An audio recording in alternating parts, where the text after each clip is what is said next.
विधानसभा में हमारे नेता प्रतिपक्ष द्वारा जो ध्यानाकर्षण लगाया गया था, यद्यपि लगाया गया था, उन्होंने वन के अंदर होने वाले आदिवासियों और बाकी सारे विषयों को लेकर के मैंने स्वयं ने जवाब दिया। यद्यपि वन राज्य मंत्री ने भी तथ्यात्मक रूप से उनको जवाब दिया है, लेकिन जैसे मैंने उनको सदन में भी बताया और आपको भी बताना चाहूँगा, हमारी सरकार यशस्वी प्रधानमंत्री की उस भावना के आधार पर जो सभी वर्गों के कल्याण के लिए काम कर रही है, उसी प्रकार से आदिवासी क्षेत्र में भी, वनवासी क्षेत्र में भी सभी प्रकार के निवासरत रहने वाले सभी निवासियों के लिए किसी प्रकार की कोई कठिनाई नहीं आने देगी। उनके लिए धरती आबा योजना, प्रधानमंत्री जनमन योजना, ऐसे कामों के बलबूते पर माननीय प्रधानमंत्री ने समयबद्ध रूप से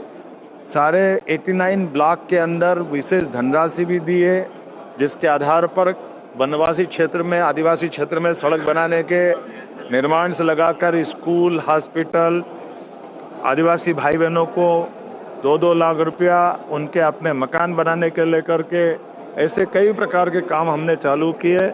और फिर भी हमने कहा कि हम दलों की भावना से ऊपर उठकर, अगर प्रतिपक्ष या पक्ष के किसी भी सदस्य ने आदिवासी अंचल में और भी अच्छे विकास की कोई बात कही है, सरकार उसके साथ भी खड़ी रहेगी। सदन के अलावा भी बैठ कर के बात करना हो तो हम आदिवासियों के हितों के लिए, आदिवासी, SC, ST, OBC, सामान्य वर्ग, सभी के जन कल्याण के लिए सरकार बड़ी जवाबदारी के साथ कर रही है। और इसीलिए काम के आधार पर, विकास कार्यों के आधार पर लोगों के जन कल्याण के लिए जो जो बन पड़ेगा, हमारी सरकार पूरी प्रतिबद्धता के साथ चलेगी। जैसे आपकी जानकारी है कि हमने अलग अलग जाति समुदाय के लोगों को भी, आदिवासी अंचल भी, एक तरफ हमने हमारे आदिवासी अंचल के पंडे, पुजारे, सभी प्रकार के देवस्थान के ऊपर काम करने वाले लोगों का मेरे अपने निवास में भी एक सम्मेलन आयोजित करा करके उनकी अपनी परंपरा को भी सम्मान देने का प्रयास किया। दूसरे भगोरियों त्योहार से लगा करके उन सारे त्योहारों को भी हमने कहा कि इसको राष्ट्रीय स्तर पर पहचान बनाएंगे। लगातार सरकार प्रत्येक आदिवासी भाई बहन के लिए तत्पर है और खासकर हमने भी कहा कि बरसात के समय किसी भी आदिवासी भाई बहन को मकान से बेदखल नहीं करा जाएगा और उनके अपने पट्टे वगैरह दिलाने के मसले को भी हम सबसे ज़्यादा करेंगे। उल्लेखनीय है कि हमारी सरकार के द्वारा ही सबसे ज़्यादा पट्टे दिए गए।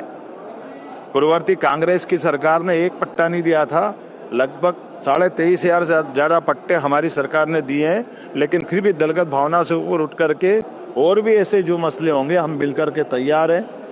हमसे जुड़े रहने के लिए हमारे YouTube चैनल को सब्सक्राइब करें और नई वीडियो की नोटिफिकेशन के लिए बेल आइकॉन को दबाएं। अगर आप ये वीडियो Facebook पर देख रहे हैं तो लाइक जरूर करें और ज्यादा से ज्यादा शेयर करें। धन्यवाद।